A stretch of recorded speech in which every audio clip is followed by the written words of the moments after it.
ইকবালপুরে একটা বেআইনি নির্মাণ সংক্রান্ত মামলার বুধবার শুনানি ছিল কলকাতা হাইকোর্টের বিচারপতি অভিজিৎ গঙ্গোপাধ্যায়ের এজলাসে। এদিন ওই মামলার শুনানির সময় স্থানীয় কাউন্সিলর সোমা দাসের উপর বেজায় অসন্তুষ্ট হন বিচারপতি গঙ্গোপাধ্যায়। ক্ষুব্ধ বিচারপতির মন্তব্য, 2 বছর হলো কাউন্সিলর হয়েছেন, আপনার চোখের সামনে একটা বেআইনি নির্মাণ হয়ে গেল অথচ আপনি জানতেই পারলেন না। কাউন্সিলরের অফিস নিয়েও এদিন কড়া মন্তব্য করেন বিচারপতি গাঙ্গুলি। বিচারপতি বলেন, একটা আড্ডাখানা তো আছে যেখানে সবাই মিলে বসে আড্ডা দেন। অফিসে ঠিকঠাক রেজিস্টার মেনটেন না হওয়া নিয়েও বিরক্ত বিচারপতি। কাউন্সিলরের ভূমিকায় ক্ষুব্ধ হয়ে বিচারপতি গাঙ্গুলি মন্তব্য করেন, এটা কি ধরনের অফিস যেখানে একটা রেজিস্টার মেনটেন হয় না, শুধু আড্ডা দেওয়া হয়?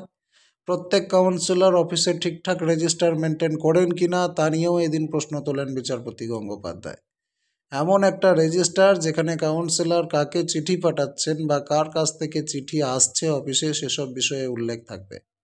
এর পাশাপাশি বিচারপতি গঙ্গোপাধ্যায় এদিন কলকাতা পুর নিগমকে নির্দেশ দিয়েছেন যাতে বিষয়টি তলিয়ে দেখা হয়, যাতে কাউন্সিলরদের রেজিস্টার মেনটেন করা বাধ্যতামূলক করা হয়, সেই দিকেও পদক্ষেপ করার জন্য পুর নিগমকে বলেছেন বিচারপতি অভিজিৎ গঙ্গোপাধ্যায়। বলে রাখা ভালো, এর আগেও বেআইনি নির্মাণ সংক্রান্ত বিভিন্ন মামলা এসেছিল বিচারপতি গাঙ্গুলির এজলাসে।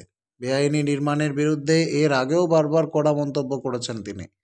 অতীতে যেমন খড়দহের এক বেআইনি নির্মাণের মামলা এসেছিল তার এজলাসে, সেখানে যুক্তি ছিল দানের জমির উপর নাকি ক্লাব ঘর বানানো হয়েছিল। সেই যুক্তি শুনে বিচারপতি প্রশ্ন করেছিলেন, প্রমাণ কোথায়? দর্শক, বিষয়টি খুবই গুরুত্বপূর্ণ। আপনি কি বলবেন এটা নিয়ে? আপনার মতামত কমেন্ট করে জানান। পরবর্তী আপডেট পেতে নজর